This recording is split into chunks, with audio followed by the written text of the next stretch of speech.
ज्ञान की पहचान बहस से होती है। एक सास बहू की आपस में जो बहस चलती है उससे ये पहचान हो जाती है कि बहू में कितना ज्ञान है।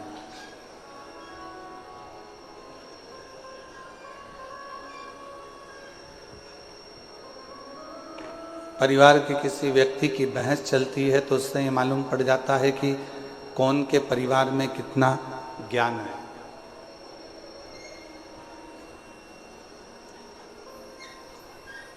एक बहस की पहचान, एक ज्ञान की पहचान उसकी आपसी भाषा की बहस से हो जाती है।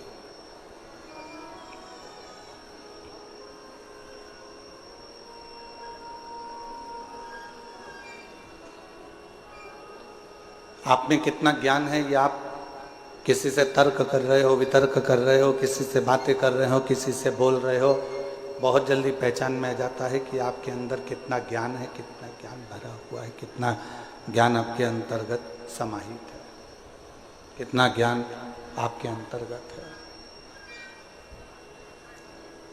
और यदि इंसान की पहचान करना है तो उसकी पहचान करने के लिए बहुत सारे धन, वैभव, संपदा, सत्ता, दौलत की जरूरत नहीं पड़ती। उसकी वाणी, उसकी बोली उसकी पहचान करा देती है कि उसमें कैसा इंसान है, कैसा व्यक्ति है और कैसा उसका व्यक्तित्व है।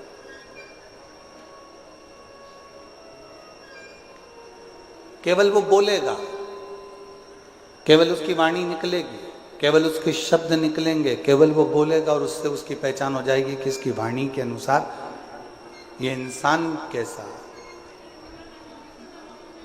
अब उसको परखने की जरूरत नहीं है, उसको बहुत जानने की जरूरत नहीं, उसको बहुत देखने की जरूरत नहीं, केवल उसको उसकी वाणी, उसकी शब्द, उसकी बोली ही उसकी पहचान बता देती है।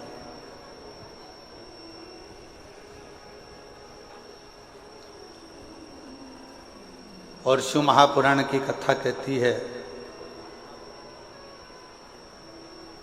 परिवार की पहचान किसी दूसरी चीज से नहीं होती, घर के संस्कार हमारे परिवार की पहचान बता देते हैं कि हमारा परिवार कैसा है। एक बच्चों का संस्कार,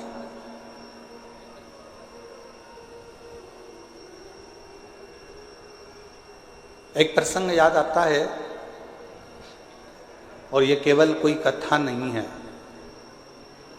ये ओरिजिनल प्रसंग है जिसको हमने अखबार में पढ़ा था,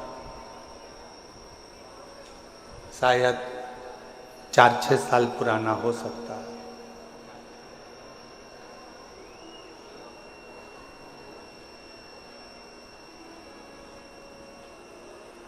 एक माता पिता ने अपने लड़के की शादी एक लड़की से पक्की कर दी।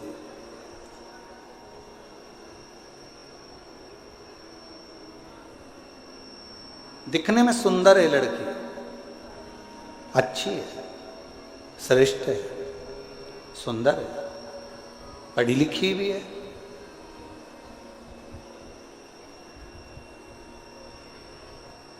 दिखने में उसकी सुंदरता भी है, पढ़ी लिखी भी है और अच्छी भी है। विवाह पक्का हो गया, सगाई हो गई, संबंध जुड़ गया। अब जो लड़के के पिताजी थे उनके घर में कोई लड़की नहीं थी, तो जिस लड़की से उनका संबंध जुड़ा था उसको उन्होंने बेटी मान लिया। और बेटी माना और ये मन में विचार करा कि ऑफिस जाता ही हूँ, बीच में लड़की वालों का घर पड़ता है, कभी कभी चले जाया करूँगा, मिल के आ जाया करूँगा।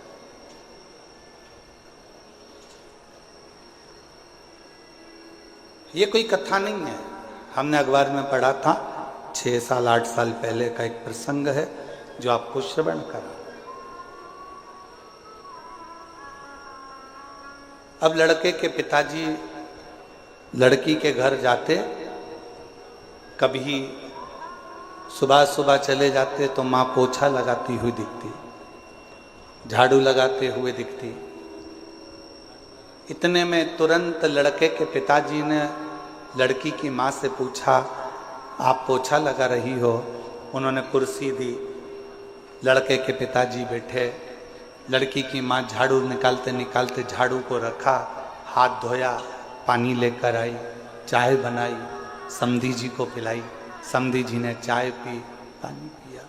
पानी चाय पीने के बाद में जब वापिस चाय पानी पीने के बाद में पुनः थोड़ी देर बाद वापिस चल दिए। शंभू शंभू शंभू। चाय पानी पीने के बाद वापिस चल दिए। फिर 2-3 दिन हुए, लड़के के पिताजी फिर आ गए। मां उस समय पर बर्तन मांज रही थी।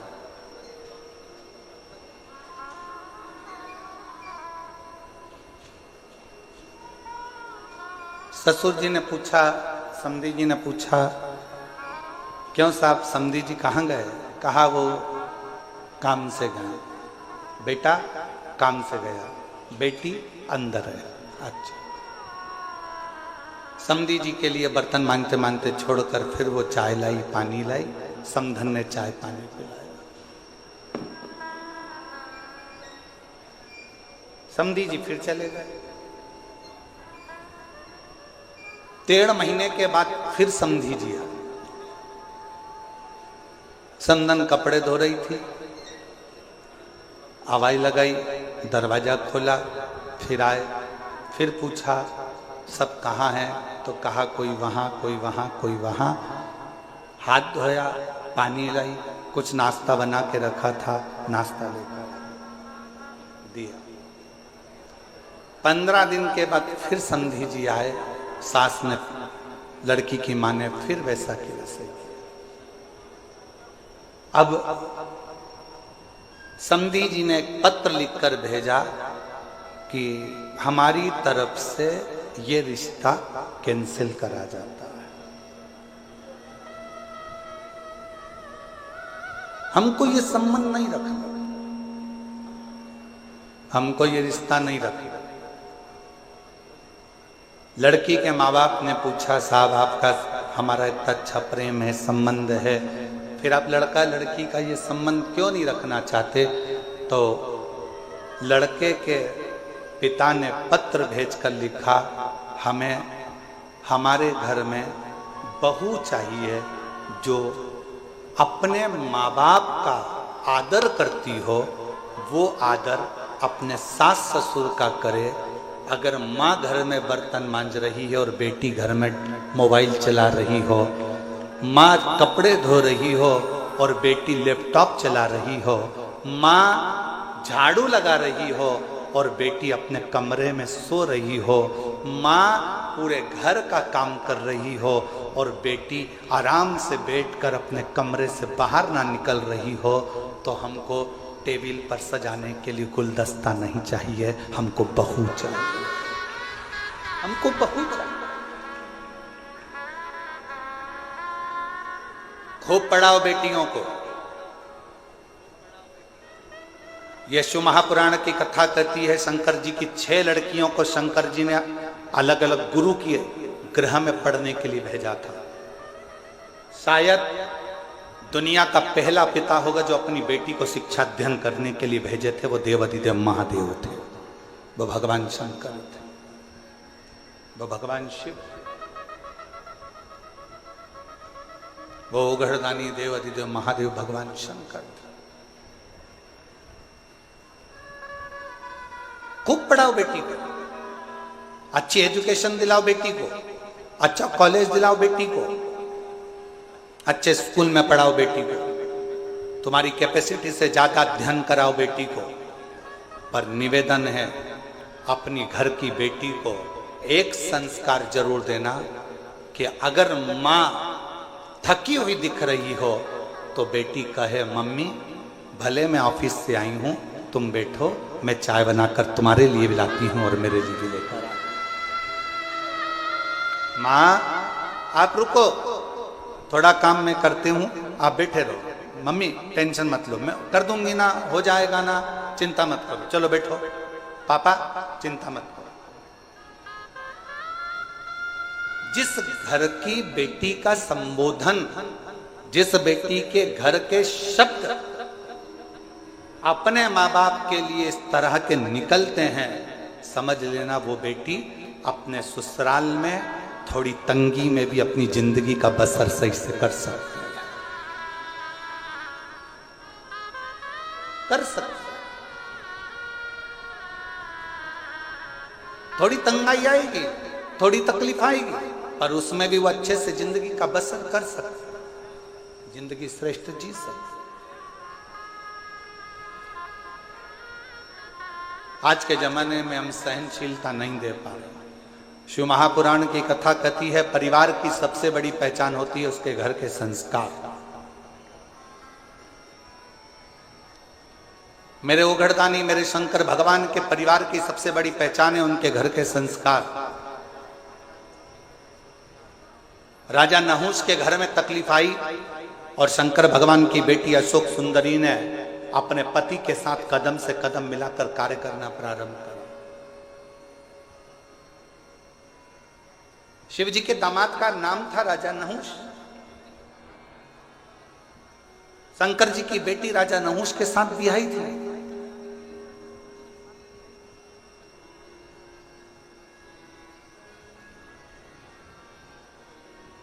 ऐसा नहीं है कि जिंदगी में मुसीबत नहीं आती। हम पहले भी कथा के माध्यम से आपको कहे थे, मंगल सूत्र गले में लड़की के इसलिए बांधा जाता है, विवाह के समय पर लड़का लड़की के गले में मंगल सूत्र इसलिए बांधता है क्योंकि मंगल सूत्र में एक जैसे दाने नहीं होते। मंगल सूत्र में थोड़े दाने सोने के होते हैं तो थोड़े दाने काले होते हैं, थोड़े दाने पीले होते हैं तो थोड़े दाने लाल होते हैं, थोड़े दाने पीले होते हैं तो थोड़े दाने काले होते हैं।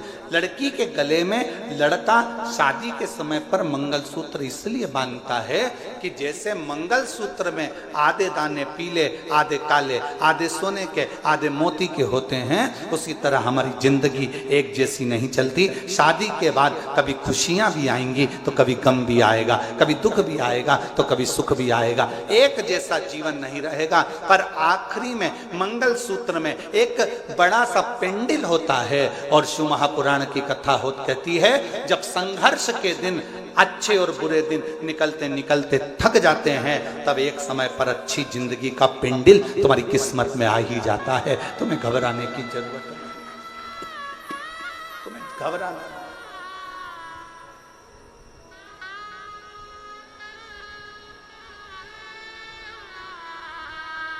एक अच्छे परिवार की पहचान, एक अच्छे परिवार की पहचान उसके घर के संस्कार से होती है। कैसा संस्कार है उसका, ये उसके घर की पहचान बता देती है।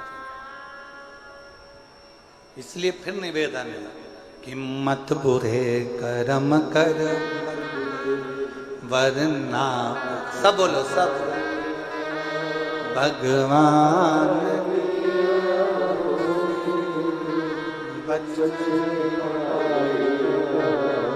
तो बच नहीं, अरे ओ अज्ञानी मत करना, अरे ओ अज्ञानी तेरे तू ही पाएगा जैसा किया तूने, तेरे आगे मत बुरे वरना पछताए, भगवान की आंखों से बच नहीं, तू बच नहीं पाएगा, हरे ओ अज्ञानी मत करना। अब अच्छे परिवार की पहचान बताने का सबसे सुंदर तरीका है आपके घर का संस्कार।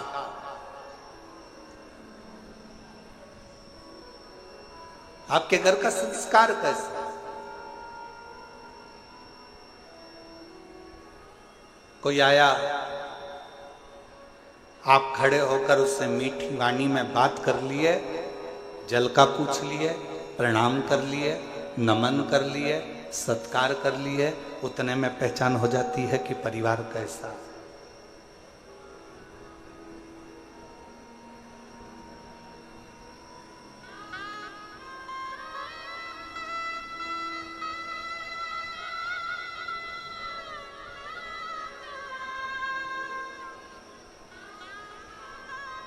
कौन बना रहा है भोजन, कौन दे रहा है सेवा? महादेव महाराज जी प्रणाम करते हुए कहूँगा आपको, हो सकता है कि घर के लोगों को लगे, कल हम जब आए और आने के बाद ऊपर कक्ष में गए, हम प्रसाद पा रहे थे, तो हमने बच्चों से पूछा कि प्रसाद किसने बनाया? तो बच्चे बोले कि महादेव महाराज जी के ही यहाँ से, उनके ही परिवार की, उनकी ही माता जी और उनकी ही धर्मपत्नी आदि जो परिवार में बेटी और परिवार के सदस्य हैं, वही प्रसाद बना। तो हमने ललित महाराज जी को तुरंत कहा कि उनको धन्यवाद देना कि इतने आदरणीय होने के बाद भी उन्होंने अपना रसोई घर नहीं छोड़ा और प्रसाद बनाने की क्रमता जारी रखी, उसके लिए साधुता।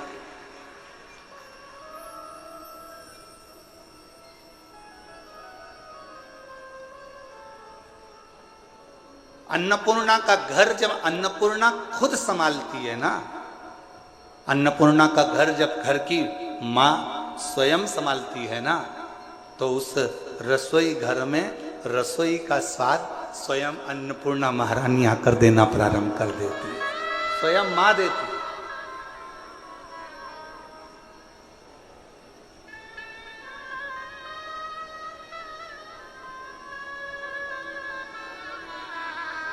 और यही प्रभु की कृपा है। हम हर जगह कथा करने जाते हैं तो कहीं ना कहीं हमको कहना पड़ता है कि कहना कि सब्जी में मिर्ची की मात्रा कम करो, कहना पड़ता है सब्जी में ये मात्रा ज्यादा करो, कोई मात्रा कम करो। पर पहली बार प्रसाद पाने के बाद ये कहना पड़ा कि सारी प्रसादी अन्नपूर्णा महारानी ने बनाई है, सब प्रसाद अच्छा स्वीकार। कहना ही नहीं पड़ा। क्यों? क्योंकि घर की मर्यादा, संस्कार और घर के नियम ये मूल हो। और एक चावल का दाना देखा जाता है हंडी का कि चावल पका कितना है, पूरी हंडी कितनी पकी है। हमने तुरंत फिर ललित महाराज से कहा, अब ये विश्वास कहता है कि जब इतना सुंदर प्रसाद यहाँ बना है तो चाकरवाड़ी में जो कथा हो रही है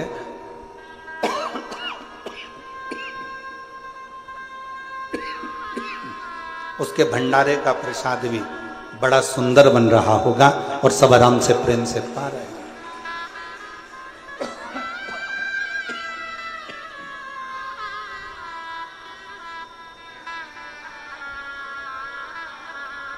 ये प्रेम बता देता है, ये आनंद बता देता है। शिव कथा कह रही है, भगवान शंकर का प्लेन जा रहा है, एकदम सूखा सूखा माई के गला पकड़ रहा है। शिव कथा कह रही है, भगवान शंकर का चरित्र कह रहा है, शिव तत्व कह रहा है, शंकर की कथा कह रहा है।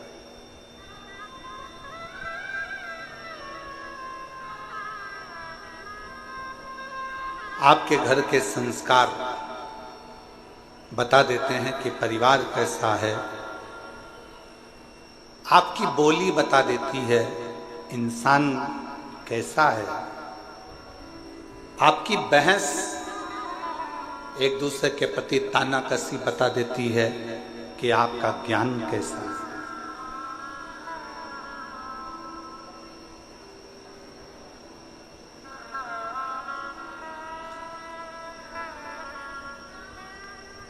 इसलिए निवेदन है, शिव को स्वीकार करने से पहले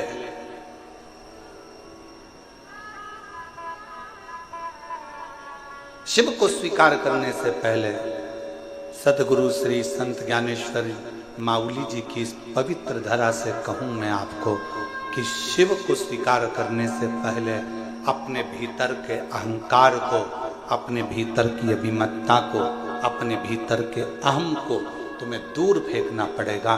तब आपके भीतर शिव तत्व प्राप्त कर सकते हो। तब शिव को अपने अंदर आप बिठा सकते। कितना कठिन। देवराज नामक का ब्राह्मण कुल में जन्म ले लेता है, ब्राह्मण कुल में पैदा होता है, ब्राह्मण कुल में रहता है, ब्राह्मण के घर में जन्म लेता है, ब्राह्मण के कुल में जन्म लेता है और आखिरी में वो अपने पथ से भ्रष्ट हो जाता है।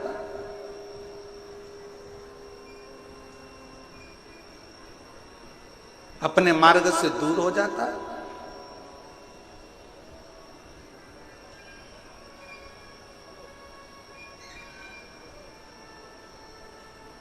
जरूरी नहीं है।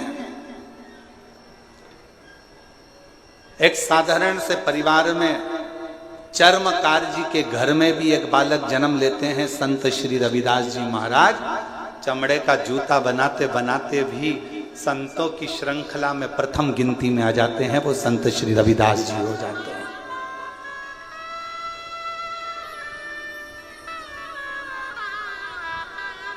नामदेव जी महाराज, संत तुकाराम जी महाराज, मुक्ताबाई, रामकृष्ण परमहंस जी, चैतन्य महाप्रभु जी, सबके चरित्र का स्मरण तो करिए।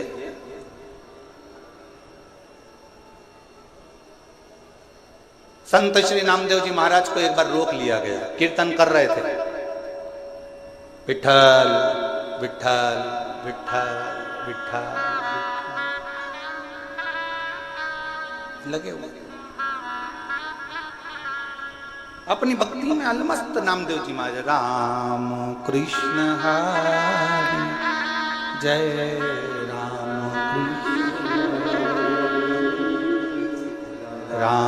कृष्ण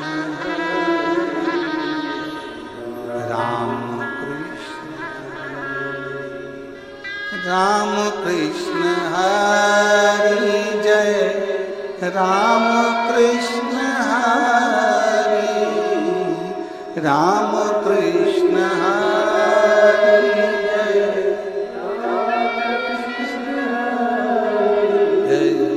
राम कृष्ण हरि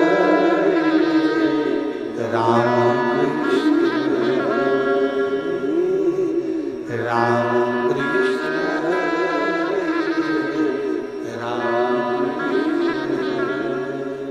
पावन पावन नाम राम कृष्ण हरि पावन पावन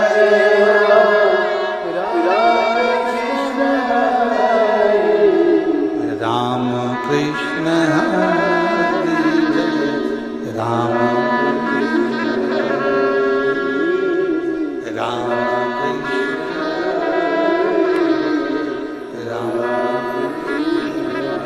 नामदेव जी महाराज अपने कीर्तन में डूबे हुए थे।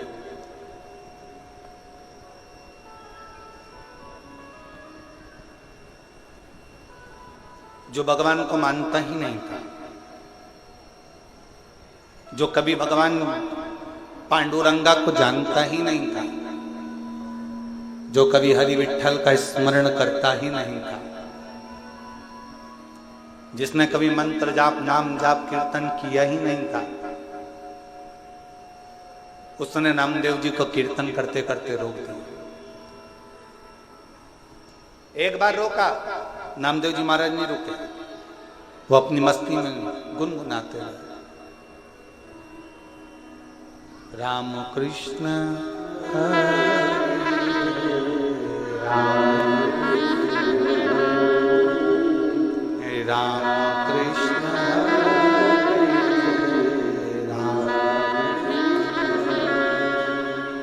राम कृष्ण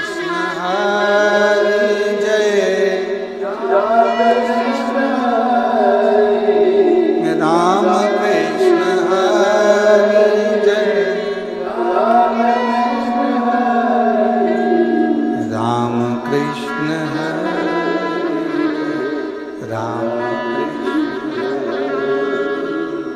राम कृष्ण राम।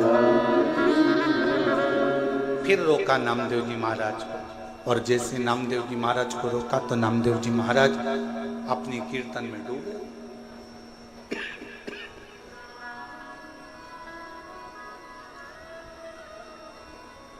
बार बार नामदेव जी को रोका जा रहा, नामदेव जी महाराज रुकते हैं। फिर रोका, फिर नहीं रुके। आखिरी में नामदेव जी महाराज थोड़ी देर स्तुप्त होकर खड़े हो गए, हाथ में वीणा और करताल।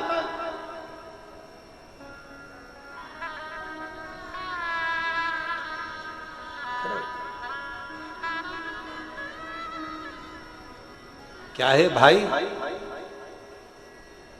तुम मुझे कीर्तन क्यों नहीं करने देते? मेरे कीर्तन करने से तुम्हें तकलीफ क्या है? मेरे कीर्तन करने से तुम्हें कष्ट क्या है? नामदेव जी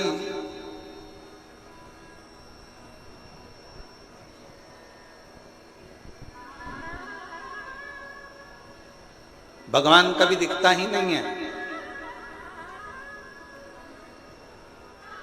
तो फिर कीर्तन किसका कर रहे हो? नामदेव जी बोले, भगवान भले ना दिखे पर भगवान हमारे अंदर, तुम्हारे अंदर, संपूर्ण जगत के अंदर मेरा पांडुरंगा हरि विठ्ठल समाहित रहता है। हर एक के अंदर मेरा पांडुरंगा हरि विठ्ठल सब में समाहित रहता है, सब में समाहित।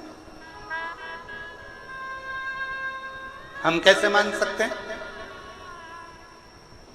नामदेव जी ने एक लोटा पानी मंगवाया, एक डब्बी नमक मंगवाया,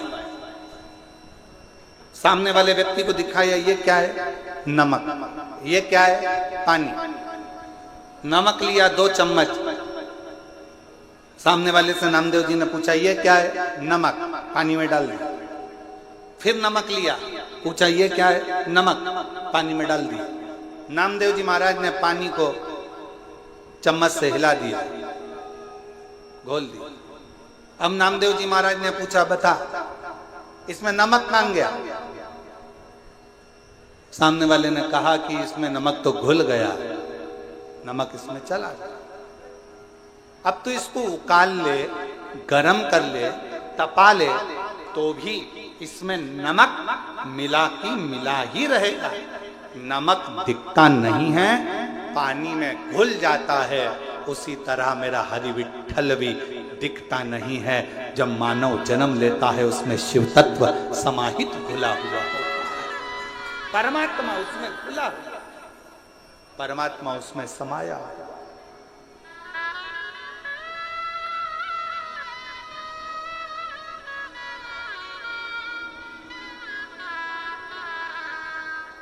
और उस परमात्मा को जानने के लिए कुछ नहीं करना, हमें देखना नहीं है, परमात्मा को महसूस करना। भगवान हमारे अंदर है कि नहीं, इसको महसूस करने के लिए ही हमारा कीर्तन, भगवान का मंत्र जाप, शिव महापुराण की कथा, भगवान का स्मरण, भगवत नाम, भगवान की कथा, ये सब हो।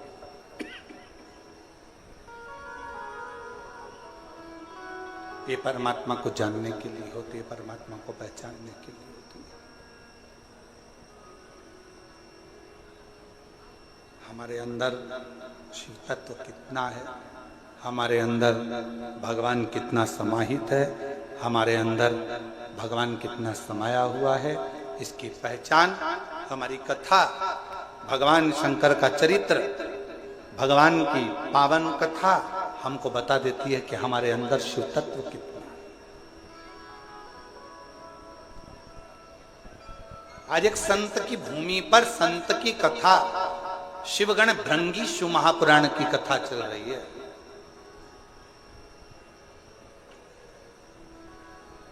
और कितना विचित्र शिव भक्त होगा, जरा विचार करिएगा। जिसने वर में मांग लिया था भगवान शंकर से कि अगर कोई पत्ती भंवरा झूठा भी कर दे तो तुम स्वीकार कर लेना, कोई पुष्प यदि भंवर भ्रमरा झूठा भी कर दे तो तुम स्वीकार कर लेना। और कितनी बड़ी शिव भक्ति होगी, जरा विचार करिएगा।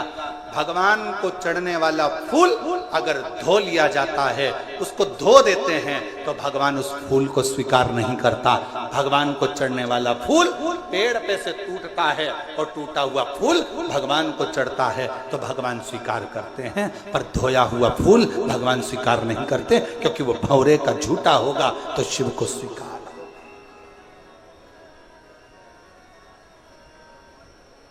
कितना विचित्र कथा है।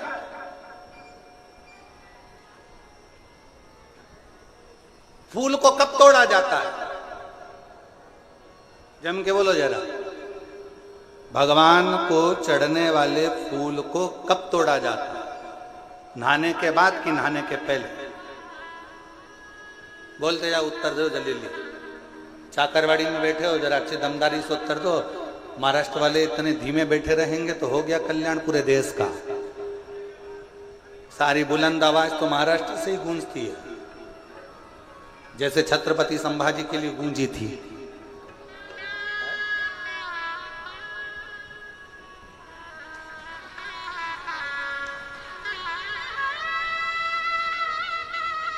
बोल बम का नारा है, आवाज नहीं आई, दमदारी से बोलो। बोल बम का नारा है, सारी समस्या का हल श्री शिवाय। भगवान के लिए फूल कब तोड़ा जाता है? नहाने के बाद कि नहाने के पहले? ठीक है।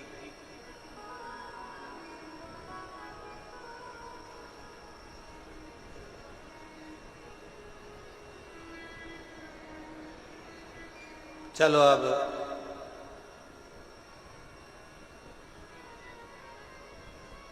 पुष्प शिव महापुराण की कथा बाची थी, किन किन ने सुनी थी? उस कथा को एक बार हम पुनः, अगर बीच में कभी योग लगा तो आस्था चैनल वालों से कहेंगे कि उस कथा को एक बार वापिस आस्था चैनल पर दिखाओ। पुष्प शिव महापुराण की कथा वो 5 दिन की थी। उसमें पंच पुष्प का वर्णन किया था कि पुष्प, कौन सा फूल जमीन पर गिरा हुआ भी मेरे भगवान स्वीकार कर लेते हैं, कौन सा पुष्प जहरीला है जो किसी देवता पर नहीं चढ़ता वो भगवान स्वीकार कर लेते हैं, कौन सा पुष्प जिसको कीड़ा भी चख ले, भंवर भी झूठा कर दे, जिसको खंडित भी किया जाता है तो भगवान स्वीकार कर लेते हैं। कौन सा पुष्प?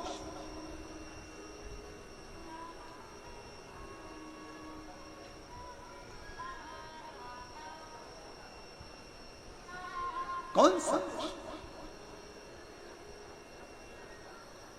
शिव कथा कह रही भंवर का झूठा, भंवरे का झूठा स्वयं भृंगी ऋषि ने, भृंगी बाबा ने भगवान शिव से अगर कोई वर मांगा था तो यही मांगा था कि भंवरे का झूठा भी अगर कोई पुष्प है, भ्रमर का झूठा भी है, और कोई स्नान करा नहीं करा, कोई नहाया नहीं नहाया, और हे देवादिदेव महादेव, उसने अगर तुम्हारे लिए डाली में से पुष्प को चुन भी लिया ना तो उसके पुष्प को आप स्वीकार जरूर करना। शंकर ये नहीं देखते कि तुम स्नान कर कर पुष्प तोड़े।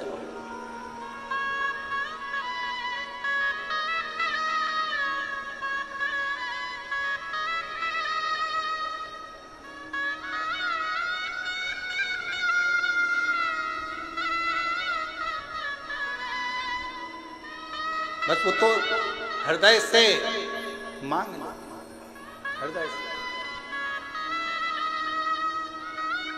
हे त्रिपुंडधारी, हे त्रिशूलधारी, हे त्रिपुंडधारी,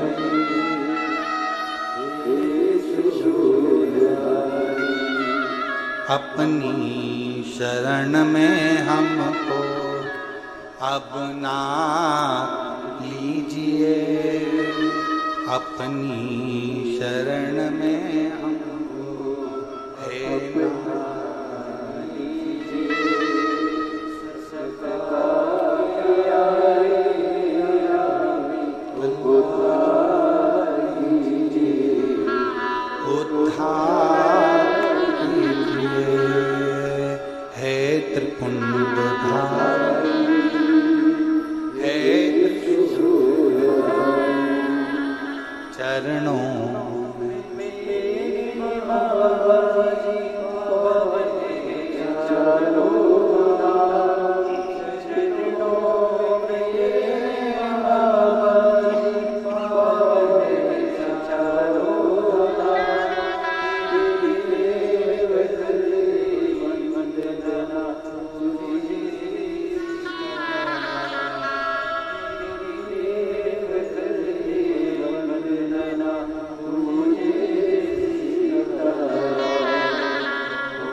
सबका किया है मेरा भी कल्याण,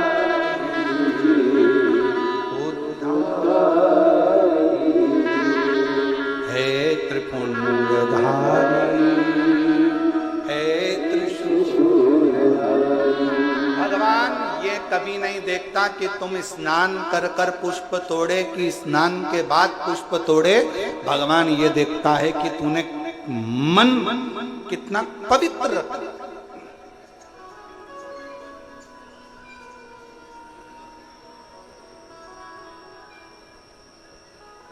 अब एक उत्तर दो चाकरवाड़ी वालों साहब, ए बीड़ जिले की जीजियों और जितने मेरे जीजा बैठे सब उत्तर देना, बेटियां बेटे सब उत्तर देना, मेरी माएं भी उत्तर दें, मेरे बाबा भी उत्तर दें। मरने से पहले भगवान का नाम लेना जरूरी है कि नहाना जरूरी है? मरने के पहले, मैं मरने की बात नहीं पूछ रहा हूं, मरने के पहले भगवान का नाम लेना जरूरी है कि नहाना जरूरी है? चलो बोलो, जल्दी जल्दी बोलो। भगवान का नाम लेना जरूरी है। अब तुम्हारे पास में दो ऑप्शन सजाएं कि नहीं बहुत बदबू आ रही है, पहले मैं नहा लूं फिर मरूंगी, राम नाम बाद में लूंगी, कृष्ण नाम बाद में लूंगी, शिव नाम बाद में लूंगी, भगवान का नाम बाद में नहीं। प्राण छूटने वाले हैं, अंतिम क्षण चल रहा है, कोई नहीं देखेगा कि तुझे हॉस्पिटल में पड़े हुए कितने दिन हो गए, कितने दिन से तूने स्नान नहीं करा, कितने दिन से तू नहाया नहीं, कितने दिन से तूने ब्रश नहीं करा, कितने दिन से तू कभी स्नान नहीं कर पाया। कोई नहीं देखेगा, हर व्यक्ति एक बात कहेगा, अंतिम क्षण है, राम कहो अंतिम क्षण है, कृष्ण कहो अंतिम क्षण है, पांडुरंगा हरि विठ्ठल कहो अंतिम क्षण है, शिव का नाम लो अंतिम क्षण है, भगवान को याद करो। कोई नहीं कहेगा 8 दिन पहले नहाया था अभी तक नहाया नहीं, मरेगा तो नरक जाएगा, बैकुंठ जाएगा कि नहीं जाएगा, कोई नहीं कहेगा। सब कहेंगे अगर मरने से पहले भगवान का नाम ले लिया तो बैकुंठ तो चला गया, नहाया कि नहीं नहाया किसी को मतलब नहीं।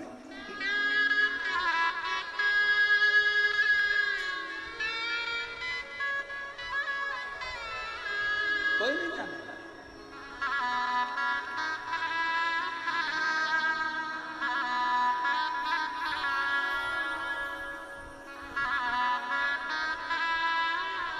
कोई नहीं जानेगा महाराज, कोई नहीं पूछेगा।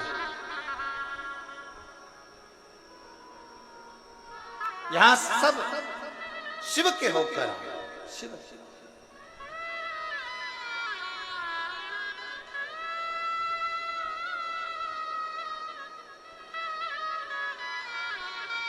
शिव की शरण में आ जा,